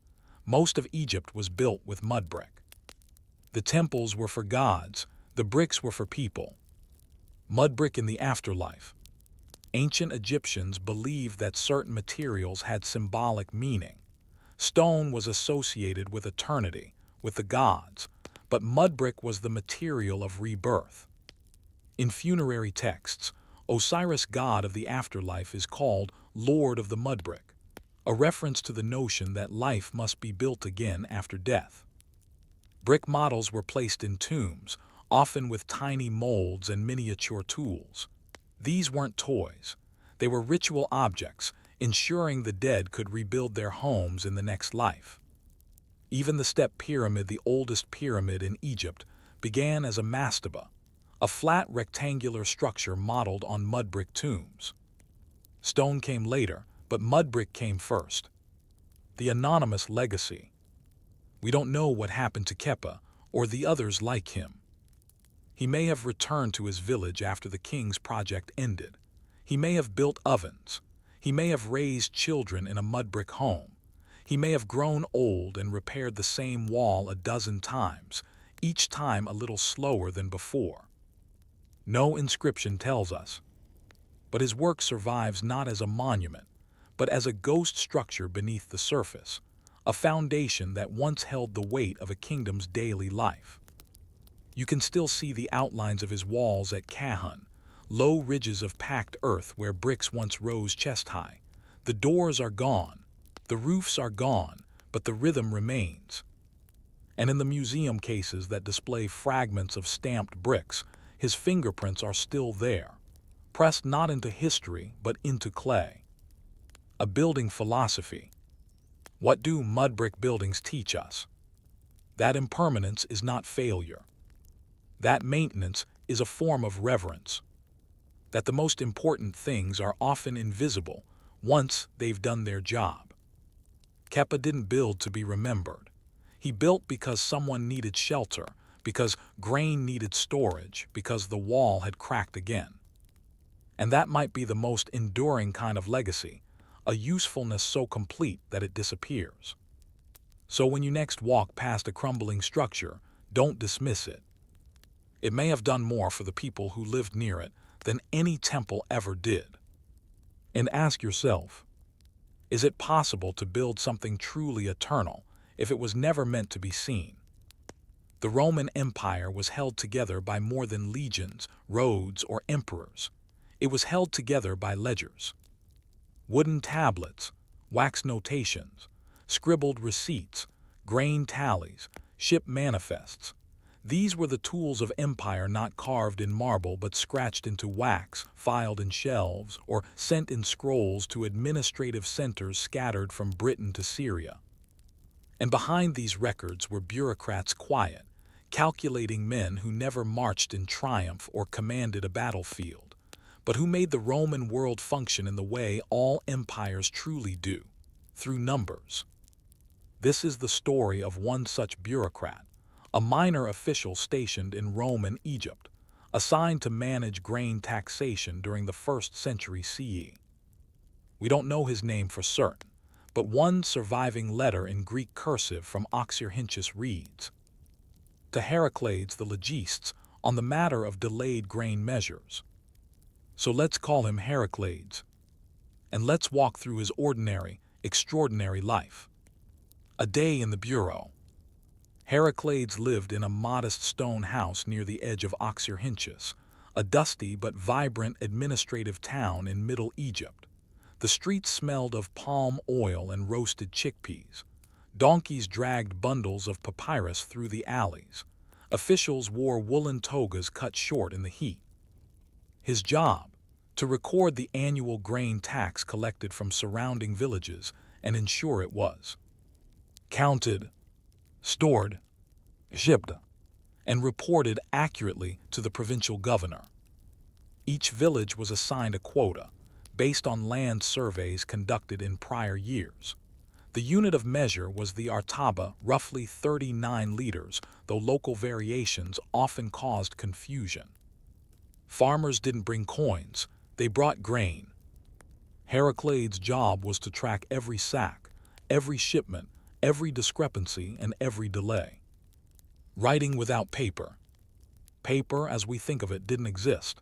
Instead, Heracles used wax tablets for daily calculations, ostraca broken shards of pottery for rough notes, and temporary lists. Papyrus scrolls for final, formal records. He kept styluses made of bone and metal. His ink was made from soot, gum, and vinegar, stored in a small ceramic pot. His workspace was not grand, just a bench, a shelf, and an oil lamp. Every morning began with sorting, which villages had submitted their grain, which shipments were delayed, which sacks had spoiled in transit. The records weren't poetic, they looked more like this. Ville of Crocodilonpolis, 78 Artabi received, 3 Artabi spoiled, 4 owed. Taxis of Sobthais late, blame assigned to oxen disease, reschedule for next lunar quarter. And he wrote every line twice, once for the local archive, once for Alexandria. When the numbers didn't add up, problems were constant. Oxen died, roads flooded, sacks were miscounted or underfilled, grain spoiled in storage, bribes were attempted, and in all cases Heracles had to record what happened, assign blame, and report up the chain.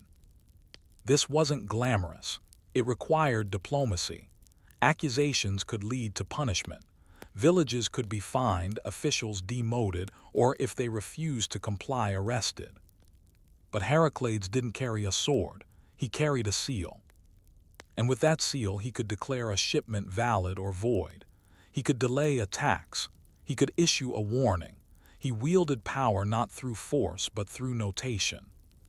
The ledgers were the empire. Rome's stability, especially in its provinces, depended on grain to feed its citizens, to pay soldiers, and to maintain economic flow. Without accurate records of who produced what, and when, and where it went, the system would falter. Heracles was one of hundreds of legistes working across the empire. Each man managed a different region, filed reports in Latin or Greek, and followed formats that had remained mostly unchanged since the Republic. One scholar described Roman fiscal records as a breathing map of empire. That breath, it was the daily writing of men like Heracles. A mistake with consequences. One season, a shipment from the village of Berenikes arrived with 12 Artabi missing. Heracles' assistant marked it as delayed, assuming it would arrive later, but it didn't. The prefect demanded an explanation. Heracles scoured his records. He found a discrepancy. The harvest estimate had been overly optimistic. The village had been struggling with Nile irrigation shortfalls, but no one had adjusted the quota. This tiny error snowballed. The village was fined. The local scribe was dismissed. The tax code was amended.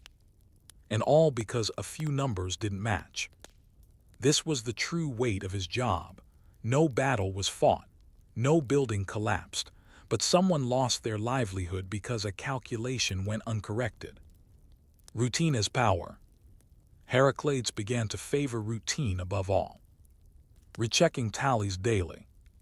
Keeping 2 ink pots in case one dried. Sharpening his stylus every evening. Reading back every column aloud. He grew meticulous, not because he wanted praise. Bureaucrats were rarely praised, but because he understood something most citizens never would. The empire's greatness was hidden in its mundane repetitions. A whisper from a tablet. One wax tablet found in the ruins of Oxyrhynchus, now held in a museum drawer, bears this note. If it is not recorded, it will be taken. If it is recorded, it will be weighed. It's unsigned, scratched into the edge of a ledger page. It may have been Heracles, or someone like him. But that sentence tells us everything. So ask yourself, if the power to destroy lives lies not in the sword, but in the ink, who then truly rules an empire? As the sun rose each day over Oxyrhynchus, the Nile shimmered in the morning heat. Its waters, calm on the surface, carried the weight of thousands of decisions made far from its banks. On its currents traveled grain, the backbone of empire, and also the burden of men like Heracles, whose entire career hinged on ensuring that not a single sack went unaccounted. But the real challenge for Heracles was not in counting grain, it was in keeping the illusion of perfect order alive, even when the world refused to cooperate. The Bureau of Grain Transport. Grain collected from Egyptian villages didn't stay local. Much of it was destined for Alexandria, and from there to Rome, Athens, Corinth, and other key cities in need of cheap, state-distributed food. The annona, or grain dole, fed Roman citizens and kept urban unrest at bay. If grain failed to arrive, it wasn't just a logistical hiccup, it was a political crisis. Heracles managed his portion of this supply chain. His job, once the grain reached his depots, was to ensure it was measured properly, often with weights in nested bronze scales. It was dried adequately to prevent spoilage during shipping. It was sealed and stamped with the official provincial sigillum. It was listed on shipping manifests down to the artaba. Only then could the sacks be loaded onto riverboats bound for Alexandria. A river of delays. The Nile was both blessing and curse. Its waters connected every administrative node in Egypt, but they also made Heracles' work maddeningly unpredictable. Boats ran aground, sandbars shifted, water levels rose and fell dramatically with the seasons. Crocodiles attacked transport crews. Papyrus barges broke apart under heavy loads. Each time, Heracles had to adjust his ledgers. He wrote annotations like, "Delay attributed to sandbar at Crocodilopolis, 4 days lost, adjust delivery date. Leakage suspected in shipment from Hutrapit, inspector dispatched. Strong winds, crew delayed at Permejde, no penalty assigned." But too many of these annotations, and the prefect would take notice. Too few, and he risked covering up logistical problems, which could be worse. Bureaucracy in duplicate. The Romans understood that trust was never absolute, especially in the provinces. So Heracles worked under a system of duplicate documentation. One set of grain records stayed with him in Oxyrhynchus. One set was sent to Alexandria. A third might be copied by a traveling censor who appeared without warning. Each seal had to match. Each signature had to align. Even the weight of ink on papyrus could be inspected. Some forgeries were identified by how light the stylus marks appeared. Mistakes, even honest ones, looked suspicious. Heracles had little room to maneuver. One missing seal could mean an investigation, sometimes even confiscation of property or loss of office. He began keeping a personal notebook, separate from official records, where he logged thoughts, warnings, rumors, and rough calculations. A recovered fragment reads, "Shipmen grow nervous. Last shipment to Berenikes undercounted. I advised restraint. If the prefect sees the margin, delay all further reports until grain dries." This wasn't treason, it was triage. Between bribe and blame. Not everyone loved Heracles' precision. Village elders struggling with drought or local illness often tried to negotiate down their quotas.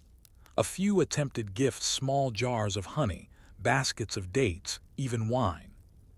Sometimes the bribes were veiled as hospitality, other times as threats. Heracles walked a delicate line. To report every incident would bog the system down in bureaucratic scandal. To ignore too many could put his position in jeopardy. So he made quiet judgments. Let the honey pass, it didn't affect the count. Decline the wine, but mark the shipment expedited in the log.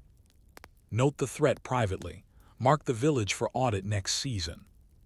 He wasn't corrupt, he was practical. His loyalty was to the records, not the rituals. The day of inspection. One morning, the imperial inspector arrived unannounced.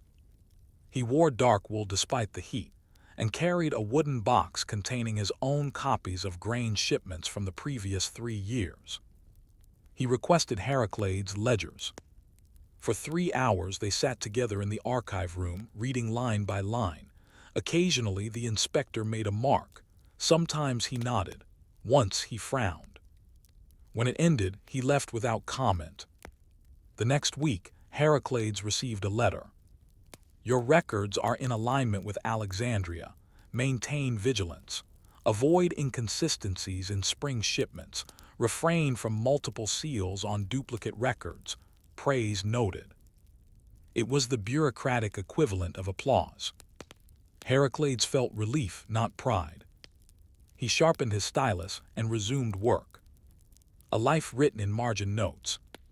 Heracles lived out his years in Oxyrhynchus. His name never appeared in imperial histories. His home was modest. He likely died of illness or exhaustion and was buried near the edge of town. But some of his records survived. In one scroll fragment, buried beneath centuries of trash and sand, his careful, slanted Greek cursive is still visible. Shipment complete, 132 Artaby, no loss, wind favorable, date sealed. He likely never imagined that, 2,000 years later, someone would be reading those lines in a museum. But then again, maybe he did. Because when your whole life is writing down the world, you begin to understand that memory isn't made by monuments, it's made by margins. So ask yourself, what if the most important person in history wasn't the one who made decisions, but the one who recorded them correctly? By the time Heracles died, the Roman Empire had already begun to shift in ways he could not have foreseen. Emperors would come and go. Borders would stretch and shrink. Cities would rise and fall. But one thing would remain for centuries: the system. And that system had a soul not in Rome, but in record rooms, managed by men like Heracles, those who took inexact harvests, inconsistent river flows, and fickle human behavior, and turned them into legible, trackable, punishable data. Not glorious, perhaps, but enduring. After the legistes, the position of legistes, financial officer, would persist through the Byzantine period. Over time, the title changed. The scripts evolved. Greek became Latin, then Arabic in Egypt, but the practice remained. Tax grain. Record every measure. Track every village. Update quotas based on imperial policy and environmental conditions. Even when the Roman military weakened, the fiscal system kept going. In many towns, the archives survived longer than the walls. And this tells us something important. Heracles may not have known it, but he wasn't just keeping records. He was shaping how empire thinks, how it understands itself, and how it survives its own decay. The collapse slowly. Rome's collapse wasn't a single moment. It was a series of disruptions. Invasions. Political instability. Plague. Economic inflation. Administrative fatigue. But in provincial towns like Oxyrhynchus, the changes came gradually. A new tax policy here, a missed shipment there, a new official with a different seal. Eventually, the grain quotas stopped arriving from the capital. Inspectors stopped visiting. The records stopped being copied.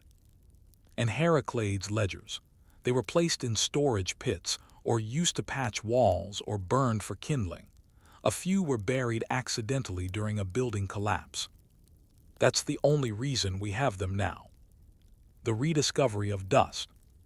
In the late 19th century, archaeologists began excavating the garbage mounds of Oxyrhynchus.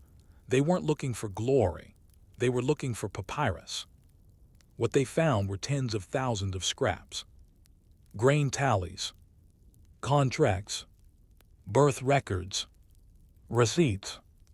Letters to superiors asking for more ink. Among them, tablets in Heracles' hand or in the hands of his successors. It wasn't glamorous, but it was a miraculous survival of the ordinary. Some of these scraps are no larger than a palm. Others still smell faintly of the reeds used to write them. They now reside in museums and archives across Europe, cataloged, studied, filed once more.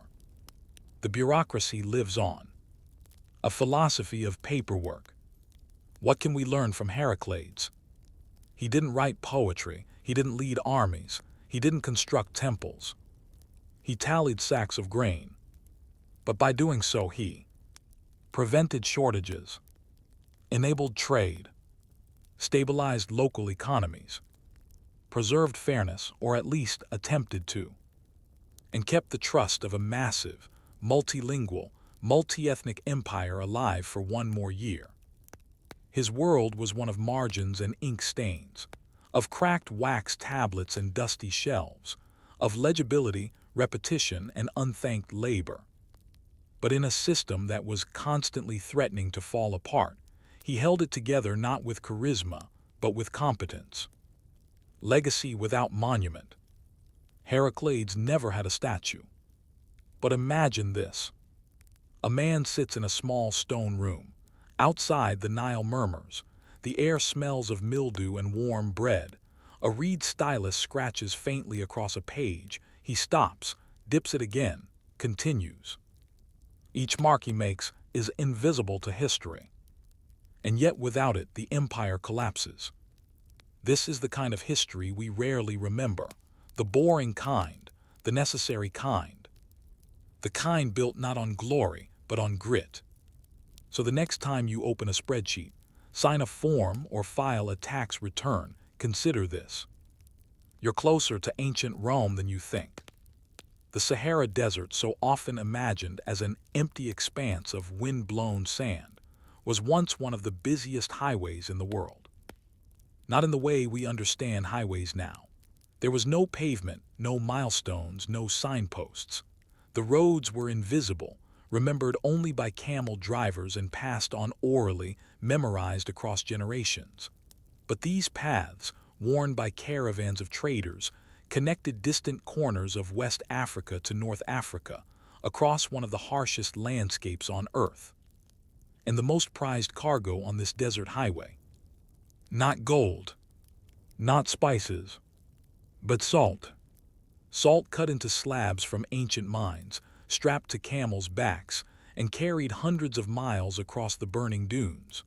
Salt, traded for millet, for hides, for copper, and more often than we like to admit, for people. This is the story of the silent empire of trade that stretched across the Sahara. A story told in hoofprints, in footprints, in the creaking wood of saddles. A story where ordinary men and women survived in unbearable heat to keep the flow of goods and slaves moving. And it begins not in a royal palace, but in a place called Tagheza. Tagheza, city of salt and silence. Tagheza, now a ruin in modern-day Mali, was not a city of beauty. It was built entirely from salt blocks walls, houses, mosques, even benches. When the wind blew, fine grains of salt drifted through the air like snow. No crops could grow there. No fresh water could be found. Everything was imported. And yet, for centuries, people lived there drawn by the seemingly endless deposits of crystalline salt slabs buried just below the surface. Workers, often enslaved or indentured, dug trenches by hand, using picks and baskets to extract salt from the ground. Their skin cracked in the dry air. Their eyes burned from the glare. And when the work was done, they stacked the salt into perfect rectangles, ready for loading onto camel caravans. This was the beginning of the trade. But the real journey began when the Tuareg guides arrived. The Tuareg, navigators of the Sea of Sand. To cross the Sahara, you didn't just need camels, you needed knowledge, the kind that couldn't be written down. The Tuareg, semi-nomadic Berbers of the Central Sahara, were the human maps of the trade network. Clad in indigo-dyed robes and veils that protected them from sun and sand, they led caravans of hundreds, sometimes thousands, of camels from salt mines like Tagheza or Taoudeni to market towns far to the south, Timbuktu, Gao, Janae. Each journey took weeks. The heat was relentless. Water had to be rationed carefully. Camels, despite their reputation, could only go so far without food or rest. But the Tuareg knew the route by stars, by dune patterns, by distant hills. They could find water holes that weren't visible until you stood right above them. They could tell the time by the color of the sand. Without them, no caravan survived. And so, although the empire of trade was built on salt, it was held together by human memory. Timbuktu, the trade's beating heart. At the southern edge of the desert, where the sands gave way to savanna, lay Timbuktu. Today it is synonymous with remoteness. But for much of the medieval period, Timbuktu was a center of learning, trade, and spiritual thought. Its mud-brick libraries held thousands of manuscripts on astronomy, law, philosophy, and theology. But none of this would have been possible without the salt trade.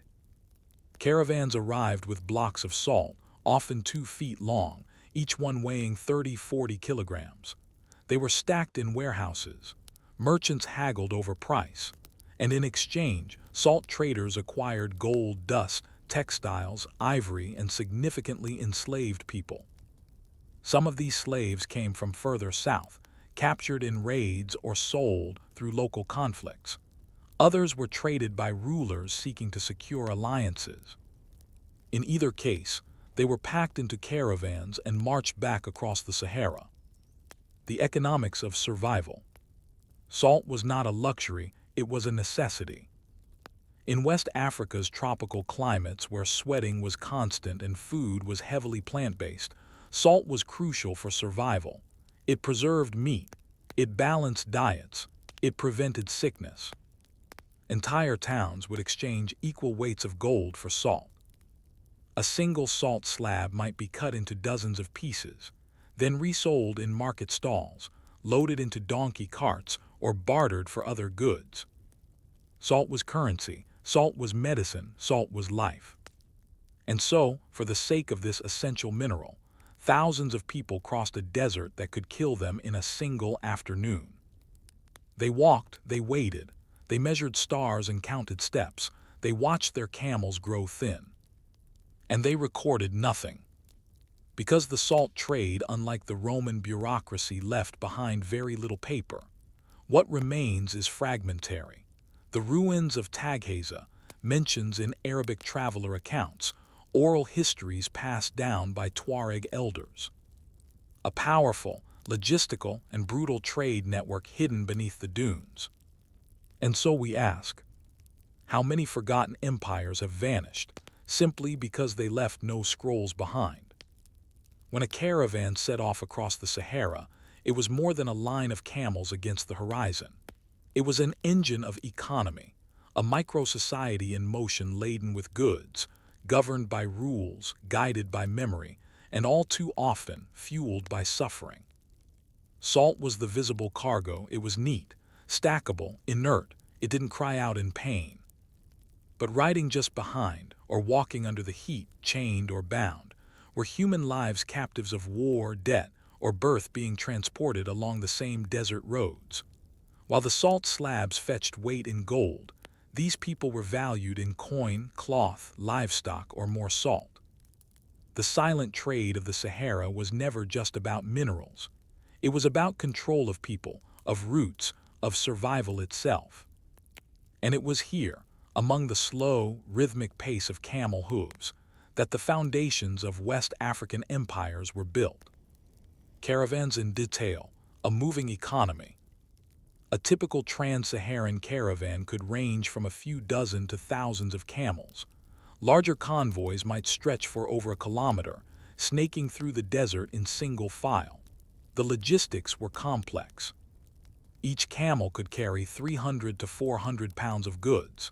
In addition to salt, traders might transport cloth from Morocco or Egypt, copper ingots, beads and cowrie shells used as currency, dates and dried food, occasionally manuscripts or religious items. And yes, people captives bound for domestic service, agricultural labor, or military recruitment. The caravan included camel drivers, often Tuareg or Arab, merchants, representing investors from cities like Sijil Massa or Timbuktu, slaves, some working as porters or camp assistants, cooks, guides, guards, and often religious men to ensure divine protection. At each stop, fires were lit, tea was brewed if available, and recitations of the Quran echoed against the dunes. The desert, though harsh, had a rhythm. Survival depended on it. Oasis towns, life in the gaps. Between the vast sands, caravans rested in oasis towns, Bilma, Table Bala, Gaut, and others. These were lifelines providing fresh water, fodder for animals, shelter, and information. The economy of these towns depended entirely on passing trade. Some were known for dates grown from carefully managed palm groves, tanning and leather goods, refitting camels with better saddles or shoes. News exchange what cities were stable, which routes had bandits, where gold had become scarce. But these towns also became exchange points for slaves. Some captives were traded here, never to see Timbuktu. Others were sold as caravan laborers, temporary or permanent. Some, especially women and children, were absorbed into households, their fates undocumented. These towns were neither fully free nor fully oppressive. They simply facilitated what the trade demanded. The role of gold. Much has been said of Mansa Musa, the 14th century emperor of Mali, whose pilgrimage to Mecca reportedly destabilized economies with the sheer volume of gold he distributed. But the source of that gold was often mined far south, in regions like Bambuck and Bure, and it was brought north by slaves, porters, and merchants who understood the desert as intimately as any map. Gold dust was measured in bottles, gourds, or cloth packets weighed carefully with small scales. The main buyers were merchants from North Africa and the Mediterranean, who sent back books, ceramics, spices, luxury fabrics. In many cases, the exchange rate was fixed, one salt slab for one bag of gold dust. But behind that exchange was a trail of suffering. Some of the people who extracted the gold were enslaved, others were conscripted. Some worked voluntarily, but under threat of violence. Gold made Mali rich, but salt kept it functioning. And it was the slaves who ensured both moved on schedule. Slavery's many faces. The slavery of the Sahara was not uniform. It varied by region, by period, and by role. Military slaves, often well treated, given training and sometimes land. Household slaves usually lived with families, performing domestic work. Agricultural slaves, sent to distant lands or riverbanks to farm. Trade porters, used to carry heavy loads in caravans. Salt mine laborers, some worked in Taghaza itself under brutal conditions. In some societies, slaves could marry, own property, or earn manumission. In others, they were chattel sold, inherited, or killed at will. Documentation is thin. Much of what we know comes from the writings of Ibn Battuta, the Moroccan traveler, North African merchant records, oral traditions preserved among the Tuareg and Songhai peoples. But all sources agree on one thing: the trade of people was woven into the trade of goods. One could not function without the other. The quiet ruins. Walk the dunes today, and you may come across the crumbling walls of Taghaza or the old salt pits of Taoudeni. There are no monuments to the captives who walked those roads, no statues of the camel drivers who guided with precision, no names remembered for their steadiness in the face of sandstorms. But the trade left traces in unexpected places. Slabs of salt embedded in the foundations of homes. Camel routes still walked today by pastoralists. Timbuktu's manuscripts, preserved against all odds. Cultural echoes in Sahelian music, language, and cuisine. The Sahara kept no ledgers, but the lines etched into the sand, though wind-blown and faint, are still there, if you know where to look. So we ask, if memory survives only through those who write it, what happens to the history of those who walked in silence? By the time European cartographers began mapping Africa with any seriousness in the 16th and 17th centuries, The grand trans-Saharan trade routes were already in quiet decline. Caravans still moved, salt was still carried, but the days when thousands of camels crossed the desert under the protection of great empires Mali, Songhai, Kanem-Bornu had begun to fade. New powers had emerged, new routes driven by ships and sails were rising. And with them came new kinds of exploitation, even more brutal in their scale. But the Saharan trade had left its mark, not just in economics or empires, but in the cultures, languages, and memory of a continent that carried its history in stories more often than in stone. This final section is not about glory or collapse. It's about what lingers in the air, in the salt, in the blood. The age of ships. As European nations encircled Africa by sea, they brought with them a new model of trade. Gold was still a goal, but the emphasis shifted. West Africa became a supply zone for Atlantic markets, particularly in the transatlantic slave trade. And while this newer, ocean-based trade would soon eclipse the trans-Saharan routes in both scale and brutality, the desert trade persisted for centuries more. What changed was the center of power. Cities like Timbuktu lost their prominence. Port cities like Elmina, Lagos, and Dakar became more valuable to European powers. Inland empires weakened, unable to compete with the naval technology and firepower of coastal colonizers. The desert roads were still there, but fewer followed them. And the knowledge of the Tuareg guides, the old caravan maps, the oral geographies of wells, dunes, and hills, they began to disappear, one death at a time. The slow erosion. As colonial administrations expanded, they built roads for vehicles, not camels. They prioritized railways and dismissed local trade networks as outdated or inefficient. Salt was replaced by industrial minerals. Slavery, officially abolished in many regions, went underground or was replaced by forced labor systems under colonial regimes. Towns that once thrived on the salt trade became shadows of themselves. Taghaza was abandoned. The trade shifted north, then fractured. Some caravan routes remained active into the early 20th century, often in remote areas, operating on tradition and necessity. But they were fewer, smaller, and increasingly isolated. Even the practice of transcribing oral memory, the root songs, the camel rituals, the travel prayers declined, as literacy shifted toward colonial languages and schooling systems. In essence, the desert stopped being a highway and became a border. Echoes in the present. And yet, remnants endure. Among Tuareg communities, the art of navigating the desert is still taught. Some still carry fragments of the old salt poems verses that mark distances by stars, dunes, and stories. In Mali, slabs of salt are still sold in markets, though now transported by truck instead of camel. Some still refer to it as the white gold. In Niger and Chad, camel caravans continue, though small in scale, more symbolic now than economic. And in Timbuktu, the ancient libraries remain.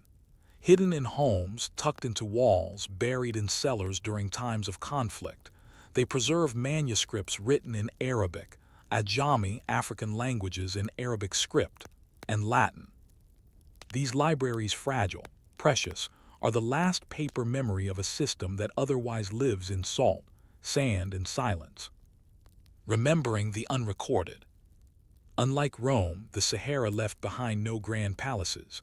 Unlike Greece, it built no marble columns. Its empires were fluid, its boundaries shifting, its records oral.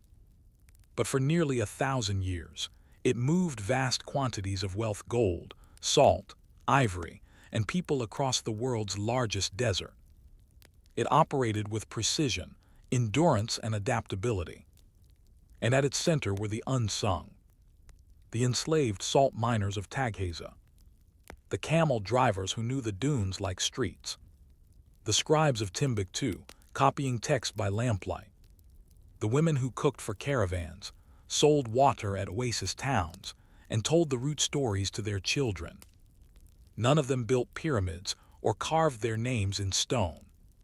But they sustained a system invisible to most of history, and yet critical to the shape of it.